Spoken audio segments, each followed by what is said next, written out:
welcome to my show, Quinn. Thanks for having me. Thanks for being here. All right, this is Quinn. Quinn has been working in the tech industry for over 15 years. You've had a lot of experience in this, and you actually told me a story earlier about how you coded your first website when you were 8 years old. That's true. I did start with technology when I was very, very young. My family owned a trophy shop growing up and had a lot of Macintosh computers running the whole systems and things. So I piqued interest in it pretty early. And I was working with cameras and computers, even before I was 8 years old. When I turned 8, I did decide to teach myself HTML. This was back in the 90s when HTML was a lot more simple than it is nowadays. And I remember still the website that I went to, at least the way it looked and the tutorials that it had, and taught myself how to code HTML, and had my first fully functional website coded and posted online when I was 8. So. Where did you, just to kind of pick your brain on that, your family owned their business, but they weren't like the computer gurus, were they? Or?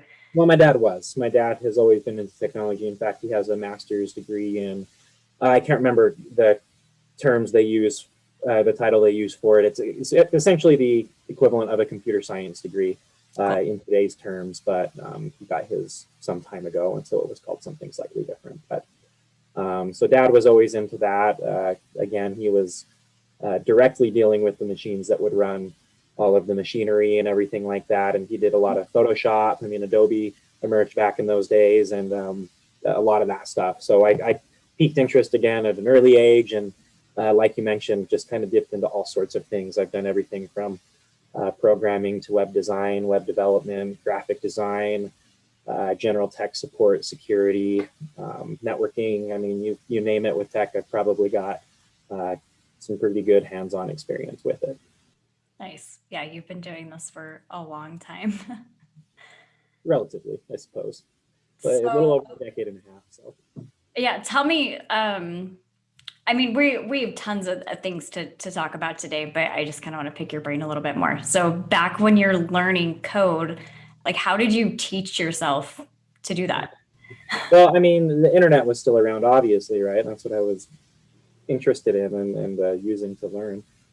Sure, we didn't have YouTube. This was well before the YouTube days, before online videos were even really a thing. Streaming was still not really a huge thing yet either. So streaming content, I mean, is so normalized now. People don't even have music files and CDs and DVDs anymore, right? And they don't even own the files either. They don't have the content, they stream the content. It's just a very, very different world than it even was, 15, 20 years ago. Yeah, so there's still a lot of good online content to learn a lot of things, and especially, how to code back in those days. I mean, there's still good resources for that online today. So it was just a website with really simple text-based tutorials. But you're 8 and you're like, yes, I'm going to read this book, like almost like a cookbook. Yeah, I did print it out. I remember I printed out all of the pages off the website. It took a good, I can't remember, maybe 60, 80 pages of printer paper, and I stacked them together and stapled them together. I remember using one of our big staplers from the trophy shop was one of the only ones that would, of course, punch through that many papers. And so it was just, it was a fun time. I really enjoyed that. And that was kind of my first experience with programming. And that is still part of the tech industry I hold near and dear to my heart is programming. I really do love to program and write code. Unfortunately, I didn't really build my career around that. I think coders, just the way coding works on a large scale with a big team just isn't quite exactly what I'm looking for. I'm more of a guy that likes to be involved front to back, top to bottom, everything, and with how large scale some of these programming projects are, with some of these pieces of software that are just massive, it's not possible to do that with one person. And so I wasn't fully interested in, going, to work and just working on my small piece of code and not really interfacing with people or getting to deal with other parts of the program and that sort of a thing. So I but still you would, programming, but yeah. Sorry, I'm just imagining 8-year-old Quinn, like putting all this together. Cause of course I think of my son at 8 years old and and what he was doing, or even me at 8 years old. I mean, I was doing Girl Scouts. I guess that was pretty progressive for me as a person. But yeah, my 8 year old was definitely not like, hey mom, let's print this so I can learn how to make a website. That Well, was, I didn't even ask, honestly. I mean, this you was just all, did it. again, I mean, my dad was into the computers and stuff, and he did a bit of programming, but it was never my dad mentoring me with this stuff. Not any knock on him. It was just I was genuinely more interested in this stuff than any of my family members, him included. And so I really just took that to heart and found the motivation to go out and learn. And I enjoyed it so much, that it didn't, no one really had to tell me or show me how to do it. I was going to figure it out when I did, and I loved it. Yeah. And kids do that with hobbies. I mean, if we're looking at, whether it's drumming or whether it's art or something, we kind of pick up on these things naturally. I'm just very impressed with what you chose to pick up. Because yeah, like, I mean, it sounds like your dad's in it for the entrepreneurial reasons that he has to be. And he, he'll do what he can with the shop, but then all of a sudden, to look over and see my 8 year old printing off this guide to do a website, that would be a proud father moment for me. He was always, and my whole family, they were always very supportive, but my dad in particular was always very proud, I think, because he could relate to it a little more and kind of understood it, of course, more than everyone else. I mean, you tell someone you built a website and they're just like, that's kind of cool. But you tell someone you built a website that kind of understands the amount of effort and work it takes to do it, and they're genuinely a little more impressed sometimes. So Yeah. I guess especially for an 8-year-old, right? So Well, and that was, not to put you on blast, but that was like 20 years ago. So, yeah. So, I mean, and nowadays when you create a website, we have so many self-help things that are they called widgets, like plugins that you have that just make it so easy for you to create something. And God, yeah, I think back to 20 years ago when it was just straight code. And we talked about this earlier, the Adobe Flash Player. If you didn't have that installed on your computer, you weren't going to see what was going on that website. That was a privilege. yeah, everything's really evolved nowadays. You don't need Flash. In fact, Flash's end of life is end of this year. We've got, just over 2 months, and Flash isn't going to work anymore at all. Adobe's discontinuing it, and it will no longer run on anybody's computer. So what a time to be alive, right? And the HTML code that I learned has actually taken its place. It used to be very simple back in the day. Nowadays, it's so powerful and more complex that it can actually do all the animations and interactions that Flash used to be required for. So, Wow. Yeah, just interesting stuff. Interesting stuff. What a day to be alive, you guys. Well, so that's actually why we brought you on the show, as you know. And you guys, we asked you a couple questions, and we had a couple questions come in. One that I didn't warn you about, Quinn, was somebody asked about your password and how often you should change that. So I think that'll be a good thing to come back and touch base on. But I really do want to get started on. So the 4 things we really want to talk about today are kids being exposed to content on the internet, kids being addicted to content on the internet, kids meeting a stranger online, and being bullied online. So these are some very scary things that you and I even go through as parents, and isn't fun. I guess we'll start with the first one. So your kids being exposed to content online. Inappropriate content. Inappropriate content, right? I mean, it's such a crazy world. I mean, even I don't even think this is inappropriate. And kind of like a side tangent, I remember when we were watching What the Health, and specifically, I told my son, I was like, I don't know if you want to overhear all this yet at 10. I don't know if you want to take in this content. It's not inappropriate, but there's just so much nowadays to consume, and there's a lot of truth. So I think that social media and internet and everything is obviously great in the retrospect that, like, we're getting all this information and there's free thinking, but it's also really hard, especially with YouTube. My son and I ran across a video. It was a streamer, and even though the content is pretty filtered through YouTube, some things can go through the crack, and like the 4-hour videos of people playing D&D was what we came across, and their role playing was pretty inappropriate, like the things that they were talking about, and it concerns me as a parent because sometimes your kid's not even really onto this YouTuber or something. They've just kind of let it play as we maybe leave the TV on as we're doing things or listening or doing something else. And yeah, we came across that content. Um, so I don't know. I guess let's just pick your brain on on how you feel about YouTube right now. Yeah. Online content is a scary topic as a whole, right? And I think it really comes down to the platform you're using, whether we're talking a gaming system or full-blown internet that's on a smartphone or a computer, or in this case, you're specifically mentioning YouTube. So your hopes are that whatever website or app or platform you're using has put an effort themselves to filter content. Like you mentioned, YouTube has their own filtering systems and things like that. And you hope that these companies have those in place because they don't need to. And this is when things start to get scary. I mean, obviously, you're pointing out examples on a platform like YouTube that certainly tries hard to filter the content and catch those things, but things do slip through the cracks, like you said, and it can be difficult to catch everything. And so I think what's really important is that you're using proper platforms. A place like YouTube is going to be safer than some of the other video platforms out there that are essentially the same kind of service. You really are at the mercy of the developers for the platform that you're working on. And so I think it's important to be familiar with those sorts of things, the platforms and the apps and the websites you're going to, and understanding the amount of effort that those people put into protecting the privacy of their visitors, protecting the content from being exposed to people that shouldn't see it, and in this case, children coming across inappropriate or mature content and those sorts of things. And so something specifically with YouTube that's interesting that I would assume a lot of parents don't know, and a lot of platforms tend to do this, is they do have a kids version of their platform.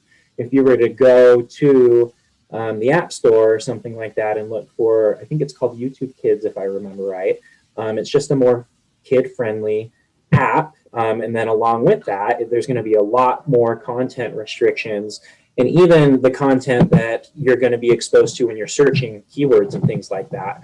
It's going to be a lot more control on that platform than regular YouTube. I do like to give props to YouTube for their content control. I mean, obviously it's not perfect. We hear all the time about, this slipping through or this lawsuit or whatever. But generally speaking, I think they certainly try. And again, I think that's really what you got to pay attention to, is just the amount of effort that said companies are putting into that. And YouTube does expend a lot of resources trying to control that and do a good job. So I do think credit is due there. They do a decent job. And then again, something you can do as parents with YouTube specifically is go get that kids version of the app and use that instead. There's going to be a lot of differences there. Like we said, content of things. Something you mentioned was the autoplay function, and maybe that dipping into some videos you don't want. That's all going to be more controlled on that app as well. And just some cool things that way. Yeah. And someone mentioned to me having a plan. I think that was super, super smart. When we think of fires in the house, we come up with a plan. When we think of, if mom doesn't pick you up from school or something, here's the plan. Here's where you go. So let's kind of talk about that a little bit. Do you think like having a plan for kids is? Sure. I think it's, unfortunately, just the internet is such a scary place. I think it is good to be prepared and have some sort of plan. Along with the free flow of information, the awesomeness that is the internet, you've got that flip side of the coin. You've got the double-edged sword, or the yin and the yang. There's going to be a lot of good that comes out of it, but there's going to be some bad and some risk that comes with it too. And so, speaking in terms of just general internet content, going beyond YouTube, there's a lot of scary stuff out there, and it can be really hard to control the content out there. There are definitely tools that you can get and use to try and control these things. And some platforms and apps are those things do it better than others. So I think a good example of these things are the gaming consoles. So your PlayStations and your Xboxes are going to have parental controls on them that do a pretty good job. And those will help with a lot of things, but one particular area that it struggles with, because it's hard to control, is internet content, right?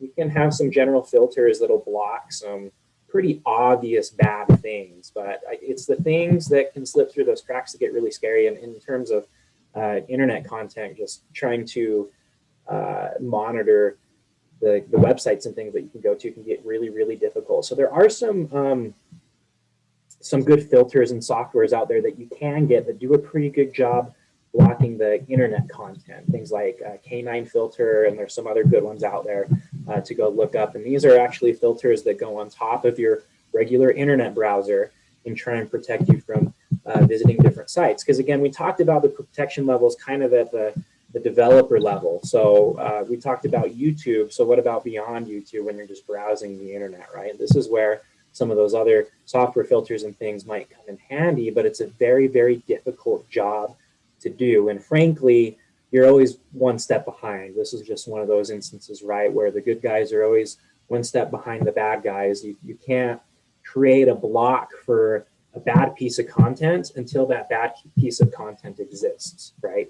So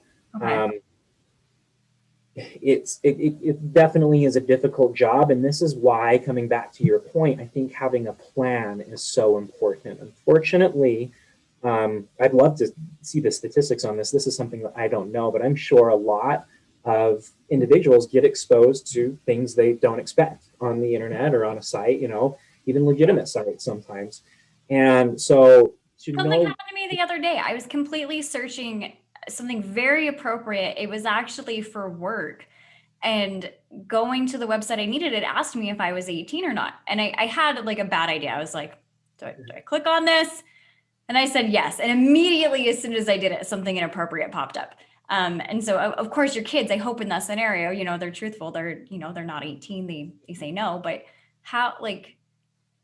Yeah. And luckily there are some laws in place. So it sounds like this was probably some adult content or pornographic website that you landed on. It was a forum. It was so crap because it wasn't like an inappropriate website. It was like whatever somebody had said on the forum that it had been flagged. So kind of nice for whoever runs the website. It means that, you know, that they're up on the content that's going on there, but it was inappropriate, like what they were posting on there. Depending on where you live in the world, different countries are going to have different laws for these sorts of things as far as how your information is protected or not protected online, and how websites use your things, and which sorts of warnings like this are required based off the content on the website. So most of your adult content websites, when you're visiting them through here in the US, are going to have some sort of warning like that that's saying, you know, this has mature content, you must be 18 years or older, click here if you agree, sort of thing. Now, obviously, it's just a button. They're not doing any sort of proof, so someone could just click right through it, but it is nice that it does have that little block. Now, this also assumes that said website is actually following the laws and the rules, right? I mean, a lot of the times these are websites that aren't really known for, you know, their goodness and their quality. So a lot of times they'll cut corners, and so it's easy to accidentally land on things. And so kind of coming back to the main point, I think that having a plan in response to if something happens is really good. I think it's important to use the parental controls and tools and things you have to create some preventative measures. But of course, there's always the chance that something's going to happen, and I'm sure it happens a lot more than people might think. So having a discussion with your children and your kids, you know, when something happens, this is what you're going to do. I remember when I was little and the internet was just emerging, and, you know, things like pornography were just starting to really take hold online. My parents had a discussion and just said, you know, if for some reason, well, first of all, you set the expectations and you create the boundaries, right? And just explain, you know, there are places out there that you shouldn't be going, you know, that you can get to, but you shouldn't be going there. And hopefully, again, parents have the controls in place to hopefully prevent it. Maybe some monitoring tools, you're tracking where your kids are going online and those sorts of things. But if something does happen, either by mistake, especially like your instance the other day, sometimes you just end up there. My parents' plan was, just immediately turn off the monitor and go find some help. There's no reason to get it on and try and click on things and fix the problem. Just work on getting the monitor off and go from there. So that may not be the right plan for everybody. It just, of course, comes down to everyone's own situation. But I think the key here is to have some sort of plan in place, just so that you're feeling prepared when the time comes, and it's not just some panic mode or maybe, just something you don't want. Yeah. And I would really love to touch base on this. Roblox games that, because I think the gaming industry gets a lot of negative feedback, or negative, how do I say this? Painted negative, because of things like Roblox. And I would really love to define what the difference is between games like Roblox, what's the difference between games like League of Legends, World of Warcraft, kind of fall into the same category-ish. And then like like story games, such as like Mario, things like that. Because I feel like Roblox is such a completely different thing. Like it is so. Parents don't know. Most parents have no idea what that game is, or I mean, maybe they'll see a couple clips, but this is a fantastic topic. Yeah. It's basically a chat room that you have an avatar that you can go into. And of course, like these things were available when I was younger. So we're now at the state, because at least I know in my mom's case, my mom couldn't say those things. My mom didn't have chat rooms when she was my age. So now we are to the point where, I had chat rooms at my son's age, and now my son has chat rooms at his age and things like that. But obviously it's more developed. And holy shit, you guys, the things I've seen in Roblox. There's some scary things. And so, this is a great topic to talk about, because a lot of, especially parents, aren't really aware of these sorts of things. Roblox in particular is an interesting one. So obviously there's different types of video games. And Roblox, well, I guess we can start with the more traditional games. And so think of something like Mario, where the game is all pre-programmed. There's a pre-built story mode that you're experiencing as the gamer, and you're doing that in a very linear fashion, level by level, moving through. The only content you're going to see and be exposed to are the things that the developers put into the game. Things have complexified a lot since then, since those simple days of gaming. Me and my friends like to joke, that gaming has just become so complex and so involved and immersive that it's not the same it was back when things were just starting. And sometimes I do miss the simplicity of it all back then, when you could sit down and just have a short game session. And nowadays it's just, again, so immersive and whatnot. Anyways, that aside, games have evolved a lot into different types of games. And really, I think what's kind of made things a little more dangerous is the internet. Again, the internet has a lot of good, but with it comes the bad. Some games you're able to play multiplayer online with your online friends. And other games, you're not only able to play with your friends, but you're able to play with strangers. These are generally called MMOs, massively multiplayer online games. And so this is going to be a game like Roblox, where you jump into a game and you're surrounded by strangers and you can interact with them. And in this case of Roblox, chat with them in chat rooms and different things like that. What's even more unique about Roblox specifically is kind of the main function of the game is to allow individuals to create their own maps, their own worlds, and to author these, customize them however they want, and publish them. And then other Roblox players then join your world and your map and play through it. And they are going to be doing that with, however many other strangers are getting on and doing that too. So similar to YouTube, Roblox is going to have these functions in place to hopefully catch inappropriate content. But I'm with you. Some of the things I have seen on Roblox are extremely disturbing. Mhm. Um, and it's, And a yeah, go good ahead. point to make between YouTube and Roblox. I believe it's a little harder to actually put the scenic, like the content that I ran across was audio. Like it would have been really hard to dig into that D&D play and find the inappropriate content. I feel, I mean, not that hard. Obviously, all you had to do is listen. But I feel like it creates a red flag faster for YouTube when the content is visible. Whereas Roblox, it's all about like you can just create super inappropriate content and join somebody's room.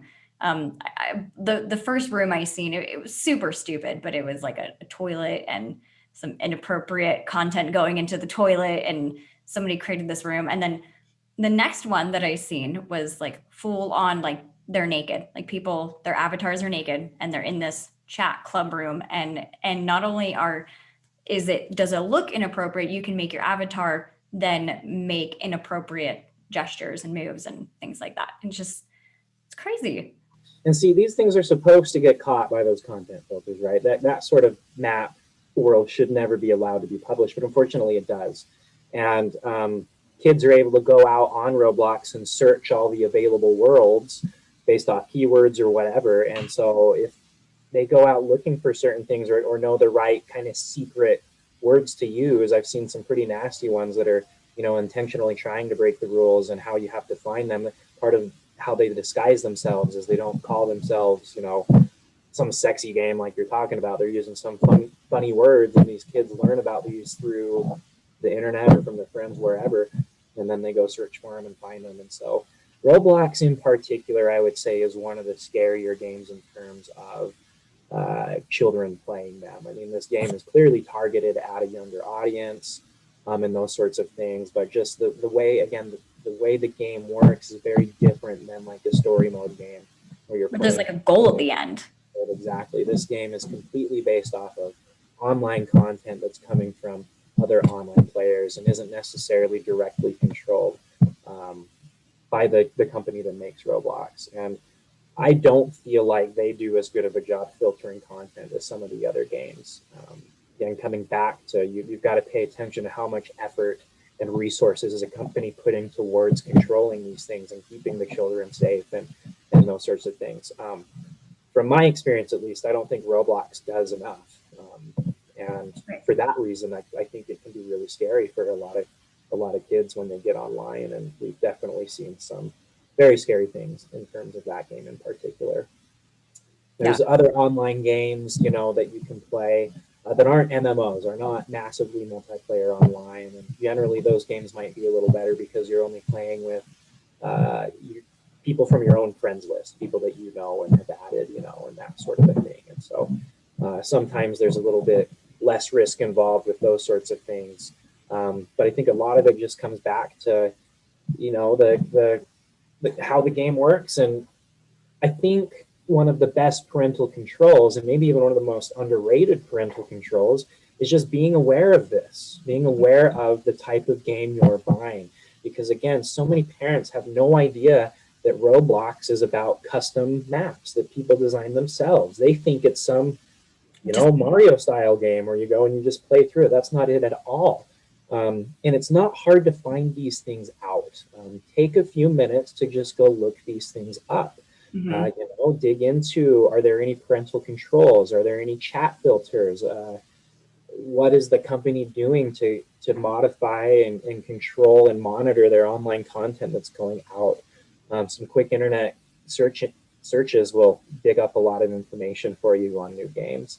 Well, and that comes down to how involved the parents are in that scenario. Like, I mean, we're looking at the games to be responsible for what the content is or filtering out content, but how involved are we? And I mean, and it's scary. Like our kids, there's just a lot of games nowadays. There's a lot of content. I mean, and we as people, like every day, we're like, hey, have you heard of this new business? Hey, have you heard of this new influencer? Like there's so many things going on in 2020.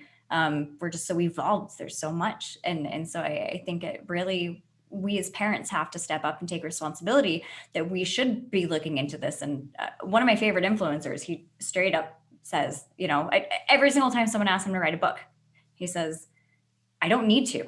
You guys have Google. Like, you have what you need. I don't need to give you anything more. I'm already giving you all you need. Google it. That's a fair point. I remember back when smartphones were first emerging, I was really resistant to get one, surprisingly, and all my friends would give me crap because I'm the the techie friend. I'm really into this stuff more than any of my other friends. Yet I'm really resistant to get a smartphone. You got your flip phone. Yeah, and I used to give them crap because my friends with smartphones would ask me questions, and it's like, why are you asking me questions? Just pull out your smartphone. And so I remember posting online one time this is probably back in the MySpace days, and I was like, people that have smartphones should not be allowed to ask any questions.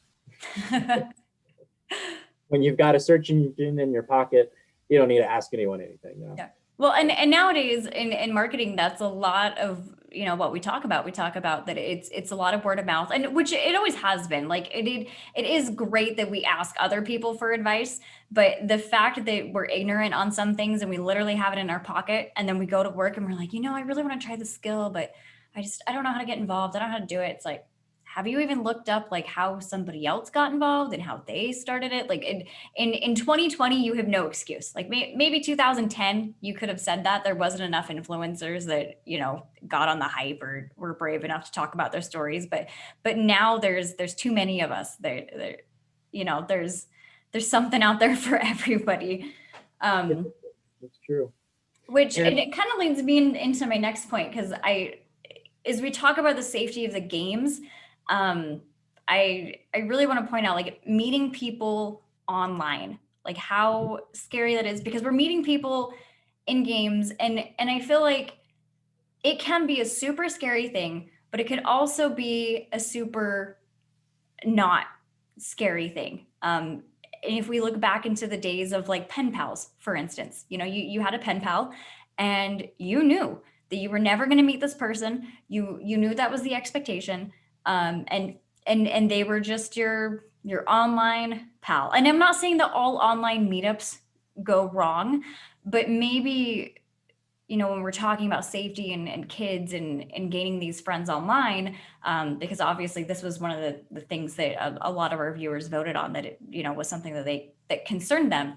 Gosh, and there's a YouTube story that went viral of, it had 3 little girls. I believe they were like 14, 13, 12. And they go and they meet this boy online, and their parents are like, what the heck? Like, we've talked to you about safety and strangers, and why would you do this? And so I thought about that a lot. Like, my heart was really heavy with the situation. And one, I feel like that's kind of a deeper subject. Like, we need to be talking to our kids about confidence. We need to be talking to them about, especially like, hang on, that sounds a little close-minded. Let me just stop. I call it my Elon Musk thinking, where I'm like, let me compute this for a second. Hang on. It's just a scary thing to have your daughters do something like that. And so maybe if we created the environment and we take responsibility to say, hey, these are pen pals. Like, if you guys meet online, it's pen pals. But there are a lot of controls that my son can't have friend requests come in from like other people. Like, there's a lot of parental controls that we can be in control of. And so I feel like meeting strangers online also correlates with like what game you're playing, because like, obviously it is so like, when I'm playing Pokemon Go, I can't meet up with those people. Like, there's no private message to my knowledge. Maybe there is, and I haven't figured it out. But when I was playing Pokemon Go, you can't message other people and do a meetup and things like that. Like, you can send them a Pokemon gift, but it's very like to the point, as farming, if you will, like farming your stats, things like that. But you can't really give out your personal information in that such. And I'm doing a lot of talking here, but maybe when we get to the point of, we do meet a stranger online, we have set that expectation that, absolutely not. Like, you don't meet these people. These are just your pen pals. Am I Yeah, crazy? I think that's probably a good way to put it. I mean, it's no secret that kids nowadays are growing up in a much different world than we did. And I like your example comparing it to a pen pal.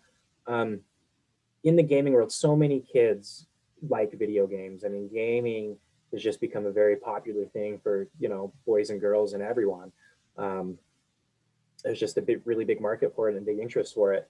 And so pretty much almost nearly every little kid is going to have some interest in video games, whether it's a little or a lot. And multiplayer online games are becoming more of a norm too. Mhm. Probably, if your kid is into games, more than likely, at least one of the games they're interested in is going to be online multiplayer, with others. And there are a lot of moving parts here, like you mentioned. It really comes down to the game you're playing. Is it something like Roblox, where there's a full-on chat room where you can totally say exactly what you want, and those sorts of things, or is it something more limited where you can only do a few controlled things, like your Pokemon Go example? So again, this comes back to being familiar with the game, or the website or the platform, whatever we're talking about, before letting your child on and kind of understanding those things. I do think that making friends online, because of how normalized online gaming, just gaming in general, in children today has become, meeting online friends is also very normalized. We kind of come from, back in the days of when the internet was first coming around, and chat rooms were a thing even before IM was a thing. And I loved chat rooms. And this was definitely one of the areas where my parents had major concerns too, And so I think it comes back to a lot of what we were talking about with the last subject too, that you just really need to have a conversation with your kids and set some boundaries and expectations. And then on top of that, you need to understand what you're exposing your kids to as far as which games you're getting, and those sorts of things, and how they're able to interact with other players, and what information they're able to share, and how they're able to communicate with those other players. Those are all important things to know when deciding, am I going to let my child play this game? So, um, Because I yeah, these would, things aren't going away. Like these aren't things that we can stay ignorant about. They're not going to leave. If anything, it's obviously just grown more in the last 10 years than anything. I'm saying anything a lot. Anyways.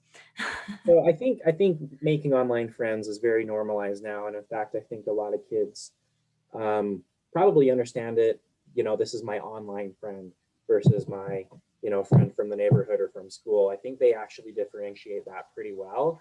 But that doesn't mean that we shouldn't set those expectations and those boundaries. I think it's still important for the kids to hear, okay, you may meet someone online. We don't try and meet in person, for You don't very tell obvious them. reasons. Yeah. And tell them those reasons. Say, you don't necessarily know who they are, and you can't necessarily believe that they are who they're saying they are. Hmm. And so you just got to make sure they're careful, and prepare them for that sort of a thing. And I mean, generally speaking, if you've met someone online and play a game with them online, you're just going to be playing the game. It gets fishy once people start asking more questions and those sorts of things. So if you can prepare your children for that, I think you should be in better shape. Yeah. And then, of course, try and monitor the communication that's happening in terms of chats and things like that. A lot of the times there's chat logs and those sorts of things that you can watch. Sometimes there's not. Again, it comes down to how Mhm. involved the developer is in trying to help these things.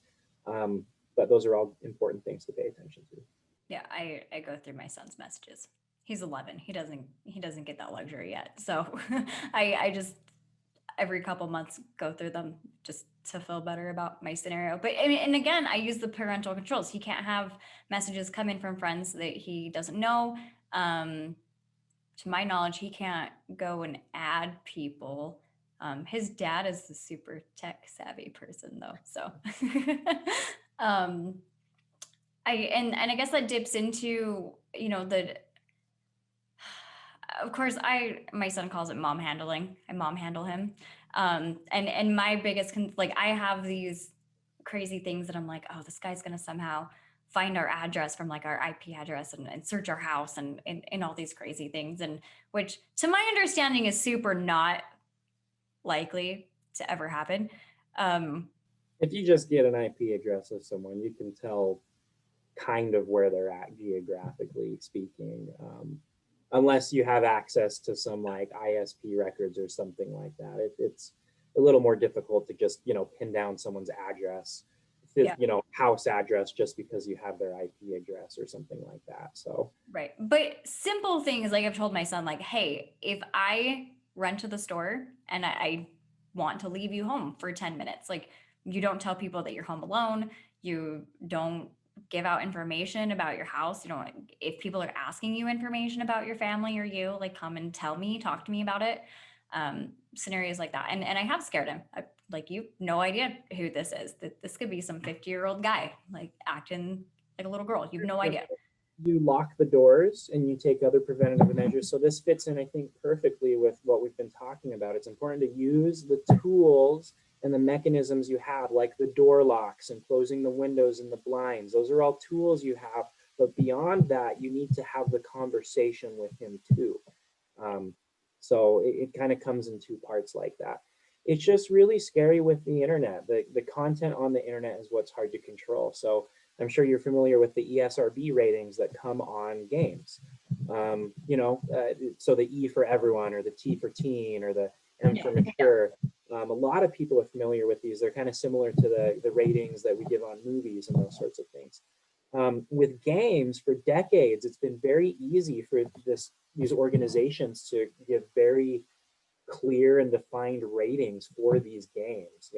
Again, with something like a story mode game where all the content's inclusive, these organizations can look at the entire game, all the content in its entirety, and be like, okay, this is rated E for everyone. There's not much that's bad, or this is T for teen, or whatever it may be. It gets difficult when the internet gets involved. So any of these games that have an online mode where you're now interacting with online players and online content, you're still going to have the general rating from that organization on the game, but there will be a little disclaimer that says, hey, as soon as you go online, when you play online, content may be bad. We can't necessarily come up with a rating for the content you're going to see online. Right. It's out of our control. So that just goes to show that it's important we use the tools that we're able to, and also talk to our kids, because it's not all controllable.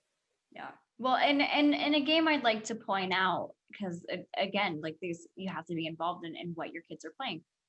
So for instance, a game that I played when I was younger was Final Fantasy VII. So RPG and role-playing game, which I think is great. Actually, I don't think Mario is classified as an RPG. Do you know what Mario is classified as? Maybe a platformer or something like that. Something like that. Yeah. So I has, yeah. Anyway, somebody told me that it wasn't technically an RPG. So but yeah, back to that case, like those games are they can tell out the whole story. So like you said, as soon as the internet gets involved in Roblox, it's like, hey, this is that could be more mature than it needs to be. Again, it's just staying involved with that content. I can tell you right now, if like I don't want my son playing Final Fantasy VII. Like it is definitely something completely different than it was like back in the day. But at the same time, not. My point is very weird here. Hang on, let me back up. I think it's important to just be involved in what your kids are playing.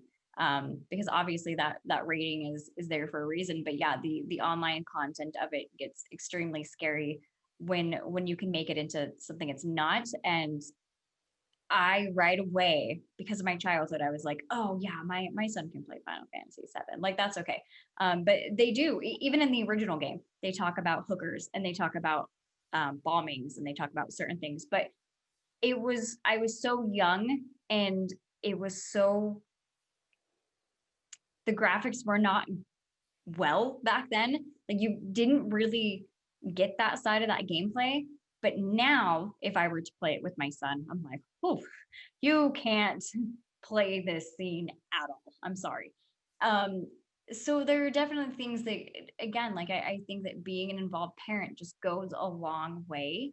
Um, but we can't protect our kids from the world. All we can do is prepare them for it.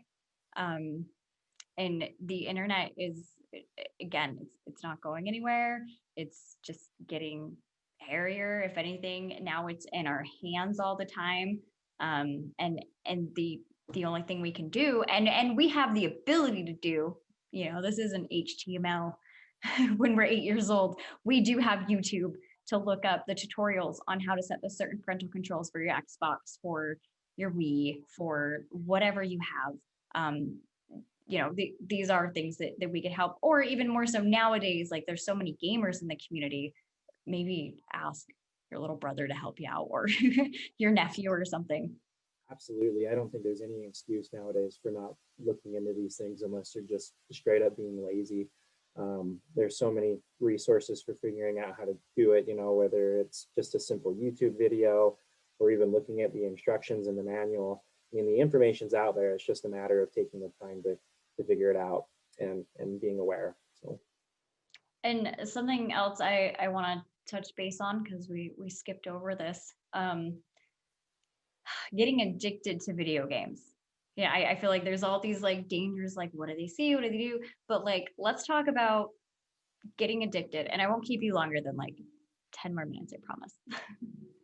no, Yeah, it's like I didn't even realize how much time we took up already. That went by really fast. But yeah, so addiction is like, we don't have, well, I guess I mentioned this earlier. We do finally have enough data to be like, okay, you grew up with Messenger, I grew up with Messenger. Um, but we don't have like hundreds of years on it.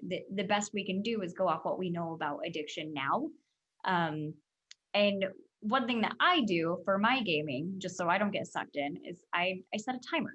And I've taught my son how to time block, for when he does want to play like 2-3 hours on video games. Um, is his stuff done? Did we get the stuff done before his gaming or whatnot? But also,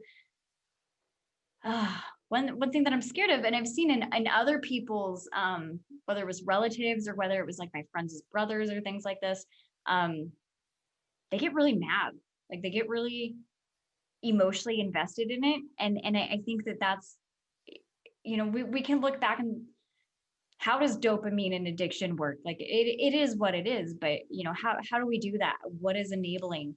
Um, so I guess my question is like, do you think that gaming addiction is like a big deal nowadays?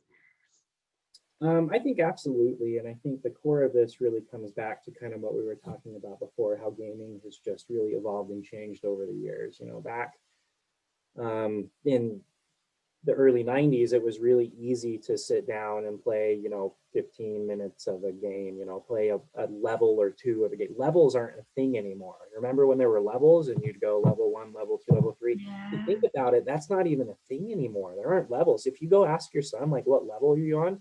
He'll probably think you're talking about like the level of his account or something like that. He's gonna be like, what level of a game? What? He's playing Minecraft right now. I don't think he has a level. I mean, I know, like, so Crash Bandicoot just came out. Crash Bandicoot has like levels and things like that. Yeah, so there's a good example of it. But the only reason is that because Crash Bandicoot came from our day, if all these new games that are designed kind of like Crash Bandicoot, they tend to be a little more free play nowadays. So I think this comes back to that gaming has evolved in such a way that the games are much more immersive. They take longer. The amount of game time you get on a single game is much, much higher than it used to be. You used to, especially back in the day, maybe get several hours of game time if you were good and beat the game, 5, maybe 10 hours. Nowadays, it's not uncommon to have 60 plus hours of game time in these story mode games. And then you enter the games that there's not actually an objective to win the game. And a lot of like MMORPGs are good examples of this. So something like World of Warcraft, you're going to kind of have your mini games in there where you have objectives to beat and stuff, but there's no true end goal to the game. From a business perspective, what an ingenious idea. If we can create a game where the players just constantly play and they never win, we'll keep them forever. And so it sounds really good on paper from that side, but when you step back and look at this from a psychological and just a different perspective, this can be really damaging to people. This kind of reminds me a bit of, so we recently watched The Social Dilemma that kind of talked about how social media websites are designed to make you addicted to them. Mm-hmm. Unfortunately, the gaming industry isn't much different in that sense. They design these games in a way to make you want to keep playing, and at the dirtiest level, keep you playing forever. There's no true way to win. You just constantly play all the time. So it's become very easy to just become completely obsessed and immersed in these games. Um, with fewer objectives and checkpoints and things like that, it's just, I mean, I'm sure you've done this. You jump in a game you love and hours will fly by and you just don't even realize it. It's just crazy. And so I think time blocking and some very basic things like you were saying are good places to start with this. I, for one, think another good thing to do is, like you mentioned, use games as a privilege. Make sure that your children are getting their regular responsibilities done first, whether that's homework or chores or whatever. But gaming shouldn't be just something they're doing all the time. And when they're allowed to just do it all the time, that's when they can start to create some very bad habits from a very young age. And so I think monitoring the time is really, really important. I mean, it's not uncommon to see some kids spending 6+ hours a day on games, a day. I mean, we're talking sometimes 40+ hours a week that these 8 to 10-year-olds are spending on games. It's just crazy. And and so I think setting time limits, like you said, is really, really important. So we've come up with some ideas in our house. On the weekdays, you get 1 or 2 hours. On the weekends, maybe you get 2 or 3 hours, and that kind of flexes a little bit. But I think that's a good start. And then we keep track when they're playing games, the timer's on and they're keeping track. And when the timer goes off, that's it. Time to go find something else to do, whether that's playing with friends or playing outside or drawing, reading, whatever. But I think moderation is extremely important, and then keeping an eye on that. Which someone will tell you that about bicycling. Bicycling, you can't bicycle too much. You can't if you run too much, you're gonna overexert yourself. So I feel like the brain, same exact thing with video games. And anything needs to be done in moderations. So and I will say that I'm an advocate of video games. I think video games are great, even for children.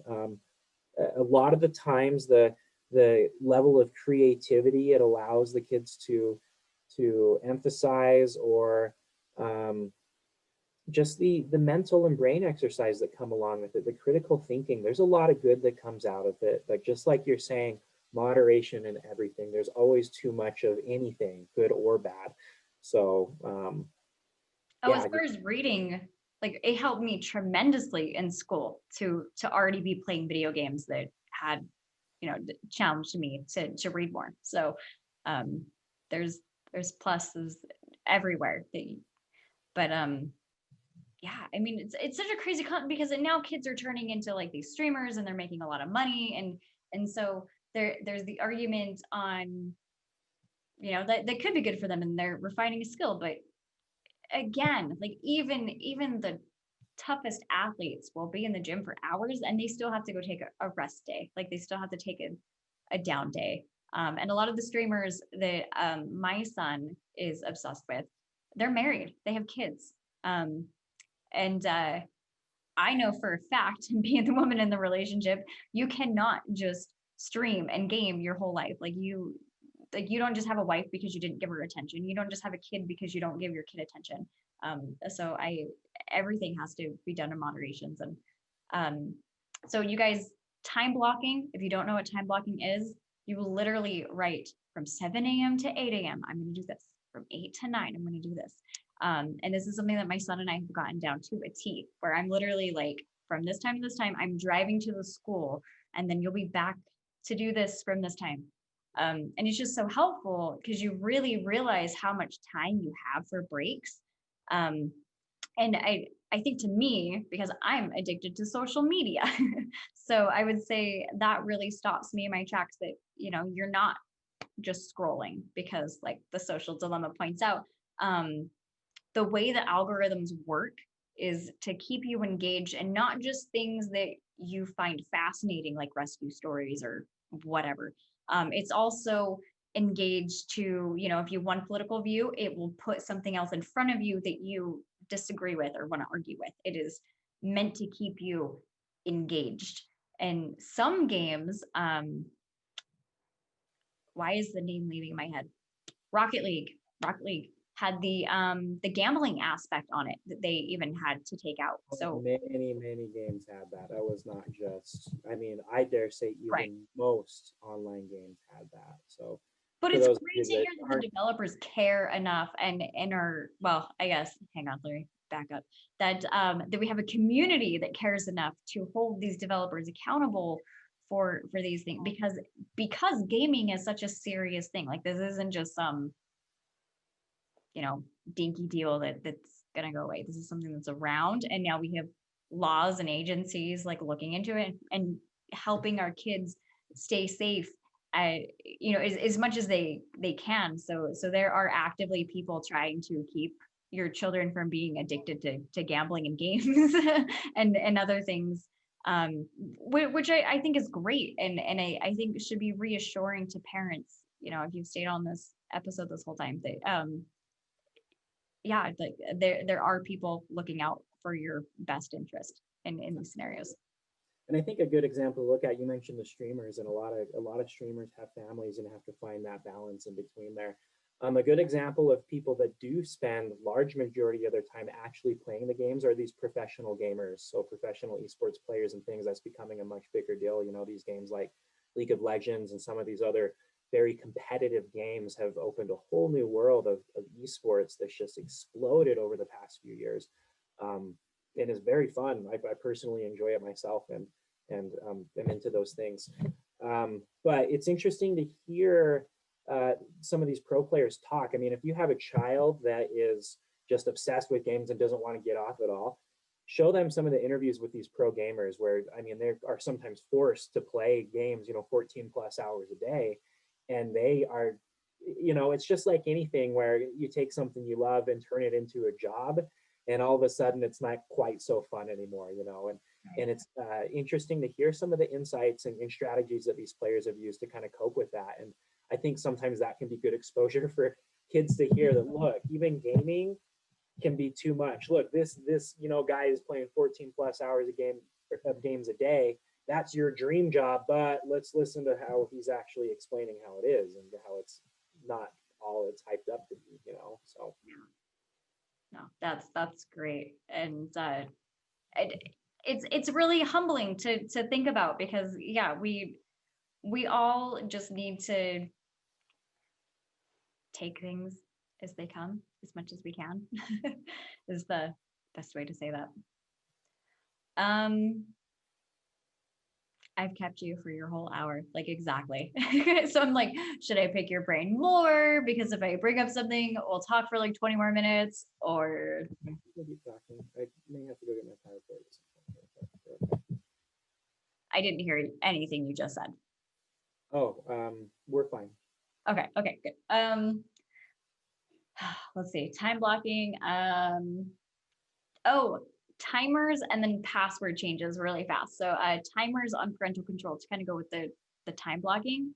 You can set timers. I know we talked about timers, like setting a timer, which I just set one on my stove, like in my kitchen, and then it beeps really loud, and then everyone gets off their game. But there are actual timers that you can set on your parental controls. It's like you only get X amount of time, et cetera, et cetera. Again, YouTube it. If you guys are having an issue, go ask your nephew to help out, something, get your tribe together, round up the troops. Yeah, these are generally the gaming consoles that have these really granular controls like this and do a good job with that. It gets a little more difficult when we're talking about computers. I know the Mac computers tend to have a little bit better parental controls than the Windows computers.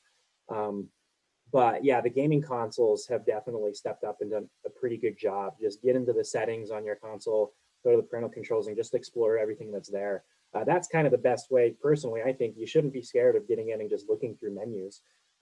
If you are, use YouTube, like Des is saying. Go find the resources you need to do what you need to do. But frankly, you can just open up the settings, go to parental controls, and look at all the options that are available to you. And one of those, like we're saying, will be a timer that actually won't let your child use their account after X number of minutes per day or whatever you define it to be.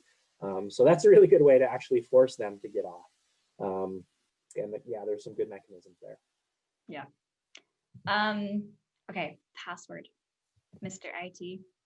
So, so tell me about how often you should actually be changing your password, and what is the concern of keeping your password like all the same? Because I heard that that's like a really bad thing to be doing. Yeah, there's a few big no-nos with passwords.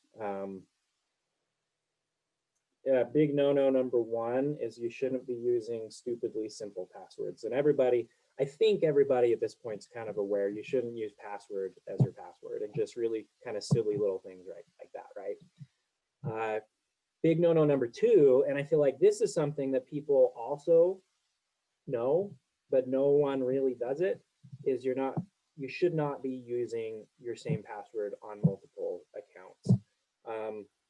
One helpful tip maybe to help with that, because I understand the issue of trying to remember all your different passwords. And there are some good solutions out there for that. In fact, one of the best ones is what's called a password manager. And there's lots of different software out there that are all password managers. And this is basically a vault for your passwords. So you just have to remember the one password to get into your database of passwords, and then it remembers everything else for you. You log all your passwords in there, and then you can get in, you can either copy and paste them in, or there's some smart ones that when you're just visiting the different websites in your browser, it'll automatically put it in for you, so you don't have to remember. And some really cool things that way. And what's nice about the password managers is at that point, because you're not having to type in the passwords, you can use some stupidly complex and secure passwords, totally randomly generated. They don't make sense, in terms of any language. They're not using any words or anything in there, which is the most secure things you can do with the password. And so password managers are a good way to go. A lot of people aren't technical enough, not that they're hard to use, but they don't feel technical enough to want to use something like that. So again, the second key is don't use the same password on multiple systems. A tip to help you do that is maybe have kind of the same password, but a little different for each system. Maybe depending on the system you're going to, there's something about that system that reminds you of a certain word or phrase or something, and you can have it be similar to your other passwords, so that helps you remember it, but there's also something unique about the website or the system you're visiting, so you can have something unique in that password. And do they say that, do they say that because when one gets hacked, do you just get hacked? They figure out one password and the rest is just easy to, okay. Yeah, So they know what other systems you're using. But yeah, if you've used the same email and password for your Facebook and your regular email and your Twitter and your school stuff, I mean, whatever, if this person knows anything about you individually as a person, I mean, generally when these passwords are compromised, it's on a mass scale. It's not someone out hunting to hack Desiree, right?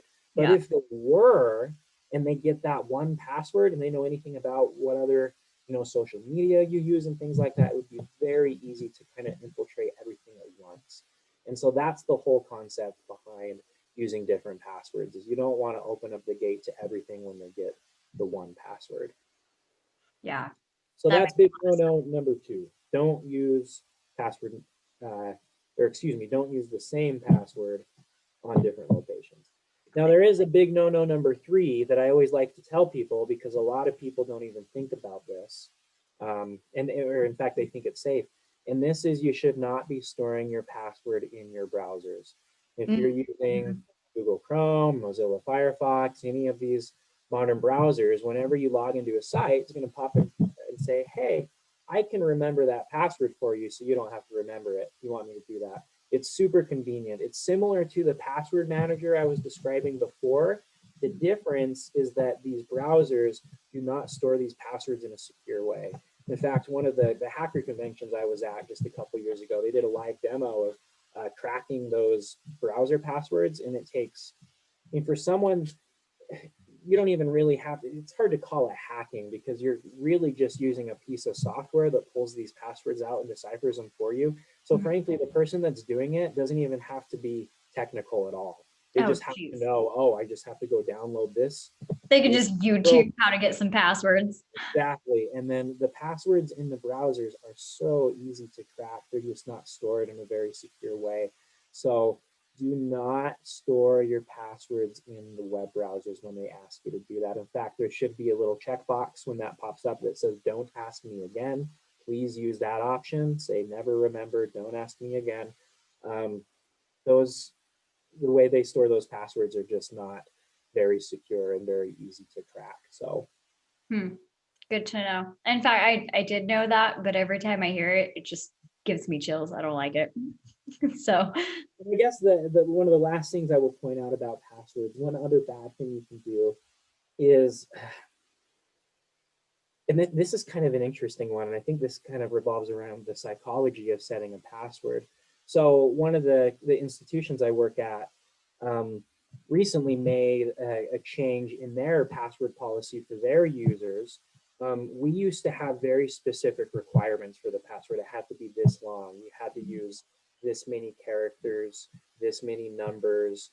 You had to have special characters, all these things. And what's really interesting about the science behind this sort of stuff, when you are forcing people to follow those requirements, those people tend to do some very predictable things with their passwords. For instance, if I have password as my password and I want to make it more secure, maybe I go change that A to an @ sign, right? Pretty common thing. And people will do that all the time. They'll use the @ sign for A, or they'll use the exclamation point for I, or they'll use the $ for S. Don't do that stuff. With the way that these password cracking software and things work, they're actually tuned to check for that stuff first, because it's so common that people do that, that these password crackers know that, hey, I'm actually going to check for those sorts of patterns first because everybody does it. So coming back to my institution, password crackers. yeah, we actually changed it to where, you know what? You don't have to follow those requirements. And we have actually found, and the science has shown, the research has shown, that people will actually set more secure passwords when you don't give them those requirements. It's really interesting. If you're not forcing them to use that special character, that they're just going to use the @ sign as an A, you're going to end up with better passwords. I guess I keep coming up with more in my head too. The last thing I'll say on this. That's great. And this one's hard. You don't want to be using any words in your password. And I think this is why people started using the symbols in place of the letters, thinking that now, you know, it was a word, now it's not a word. Unfortunately, too many people have done that, and it's just, you know, a common pattern now. But if you can at all help it, don't have dictionary words in your password. Have them misspelled somehow, or have them interrupted by numbers or something, just so that you don't have dictionary words in your password. Again, these password crackers are designed to look for real words first. And more than likely, you're going to get a hit on that because that's what people use. So try and make these passwords, or I've changed my terminology. I like to say passphrases to try and get people, you know, to get out of the thinking that it's just a word, because a word is short and simple. We need passphrases that are longer and more complex. And there's just a few basic things you can follow. You know, don't store it on your internet browsers. Don't be using the symbols to replace the characters. Don't use dictionary words, and you can stay in a lot better shape with your passwords. Yeah. Sorry, my heart like breaks a little bit when I hear of like password hackers, like those people spend go gaming, you guys. Go get addicted to video games. Get out of here trying to ruin people's lives. What the hell is that? Right. And like I was explaining, usually when these passwords get exposed, it's not someone trying to find an individual. Usually this happens en masse. So Yeah. a hacker has been able to infiltrate, so maybe a game, a specific game. They get access to a ton of the user emails and now a ton of the user passwords. And generally what happens at that point, they will take that information to the dark web and sell it online. So there's a lot of services out there that are monitoring for these things, and even the U.S. government does a pretty good job watching for these things. And if your name gets on one of these known lists, the company gets notified. Generally, they'll send notifications out to the users that, hey, this happened. You were You get a exposed. nice letter in the mail. Your Yeah. name was a part of a It's big usually list. an email or something, and they'll say, they have to come clean. The company has to come clean and say, or at least they should, this is what happened. You were exposed. Go change your password. This is exactly why you don't want that password in more than one place. If it's just my RuneScape password or something like that, okay, I can change that one password. They told me it's exposed. Now we're all good. But if I've also used that password at my bank, on my email, on my other games, on my social media, on my computer, now it turns into a really big mess. So, Yep. yeah. Oh, heart's heavy. But these are, you guys, these are important things. This is why I bring guests on that aren't just moms. Like, these are things that we as parents have to go through. We have to address these things. We have to think about them. Um, Gosh, thank you so much for your time. It leaves me a little heavy, but also like really hopeful, because again, like there are things developing every day for this kind of stuff to get better. So, um, yeah, It's scary, but there's a lot of good out there. In fact, with this, I think there's more good out there. The internet is such an awesome thing. I'm very optimistic about it all, and why, yeah, there's a lot of risks and a lot of scare. Um, I think the benefit and the good that's coming out of it and is still coming out of it is so much better. This is why it's so important that the internet and the free flow of information remain free. Once we start putting restrictions on what content people are allowed to see on the internet and that sort of stuff, at least at a very high level, not at a parental level, we can start running into issues. And I really think we've seen a lot of good changes in the world as a whole. Being able to relate to someone that lives in a completely different country in a different part of the world and be like, they feel a lot of the feelings I feel, and they think of in a very similar way to me, and that, I think that's really healthy, and being able to kind of expose yourself that way. But like we've been talking about this whole episode, there's a lot of risk that comes with it. And unfortunately, the scary news is you're not going to be able to control everything. So that's why we really hit hard on the point. You need to be prepared, and have a plan for when things go askew, and just make sure that everyone's on the same page with that.